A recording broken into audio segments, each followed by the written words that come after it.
Hey, it's Dr. Berry. In this video, I want to talk about the ketogenic diet and constipation. I don't really see a lot of this in my medical practice, but online I hear a lot of people talking about they feel like that the ketogenic diet has made them constipated. And constipation can be a real pain in the butt. So let's talk about this and see if we can figure out 3 tips to help you with ketogenic diet and possibly causing constipation. First, take 1 second and hit the subscribe button and click the little bell right there beside it so that every time I get a bright idea, you'll be one of the very first to know. So let's talk about keto and constipation. 3 tips to make it all better. Okay, now, so I really, like I said, I don't see a lot of constipation out of my patients who start the ketogenic diet in my practice. I hear a lot about the good results. If they're not eating enough salt, I'll hear about the keto flu or the Atkins flu, kind of that achy tiredness you get. And as soon as we increase their salt intake, that usually goes away. Salt intake also can help loosen up the bowels, but we're not going to count that as a tip. That's just a bonus tip. So, tip number 1 is something you need to know, not something you need to do. Most people on the ketogenic diet, they wind up eating a lot more meat than they used to eat. That's just one of the ways you get the fats. And what you need to understand is that animal products, contrary to what you may have been told in some documentary movies, animal products don't sit around and putrefy in your intestines. They are absorbed exquisitely well. Okay. I've had patients who have ostomy bags, which is basically a connection from their intestine to the outside of their body, and they have a bag that collects the feces, whether they had colon cancer or whatever, but they had to have that either permanently or temporarily. And so we can watch when you eat this, what comes out in the bag.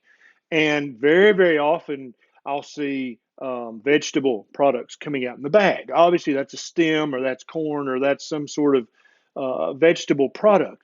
Never do I see a partially chewed piece of steak. Never do I see a partially chewed piece of pork chop.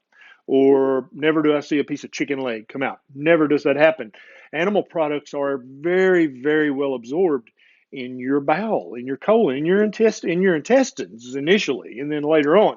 And so the point is you're just not going to make as much poop if you're eating a meat heavy diet as when you used to eat a veggie heavy diet, or even worse, a grain heavy diet, because you make lots of poop when you're eating a lot of grain. It's not necessarily a good thing. But so we get used to thinking, oh, I need to have 2 or 3 of these humongous bowel movements a day, or something's wrong with me. When you start eating a meat heavy diet, you don't make as much poop. So congratulations, you don't have to go as often. But for some people, that can feel like constipation. And so, tip number 1 is you may not be constipated, you may just not be pooping as much. Okay.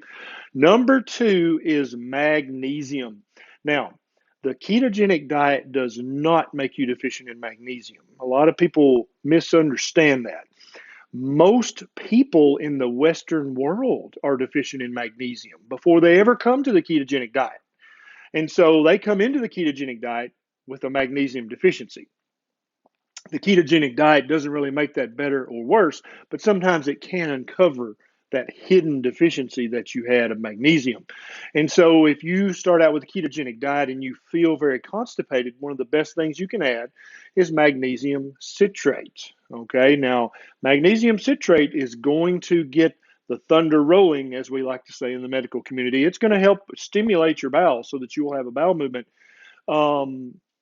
So that's going to help that. Now, if you feel like you're deficient in magnesium, but you don't want to stimulate bowel movements, then you need magnesium glycinate, or one of the other ones that are less likely to cause increased bowel motility, right? And so if you feel constipated, or you are constipated, if you start taking a certain amount of magnesium citrate a day, start with a small dose, and each night just increase the dose until you're having the bowel movement that you want to have every day. There you go. And then keep that amount steady. That way you're getting the good magnesium that you need. You're stimulating your bowels. I would recommend that you take this magnesium close to bedtime because it can be very relaxing. And then especially if you're having nighttime muscle cramps, taking the magnesium in the evening can be a very good strategy.